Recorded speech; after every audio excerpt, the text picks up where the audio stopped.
А якби в святій землі падав сніг, чи грав би Христос у сніжки? Я навіть не сумніваюся. Звісно би, грав. Чому про це говорю? Та проте хочеться сказати, що не раз ми Христа уявляємо як попросту особу завмерлу з ікони, до якій не доторкається взагалі ніяка емоція, якийсь стоїк, беземоційний. Але читаючи Писання, я би не пізнав в такому образі Христа, бо Христос живе повнотою життя. Коли треба плакати, Він плаче.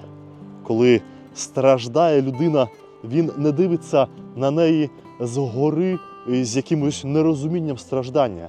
Але коли є радість, то Христос також радіє, що в Кані Галилейській, що при зустрічі з Лазарем і його сестрами Христос вміє радіти.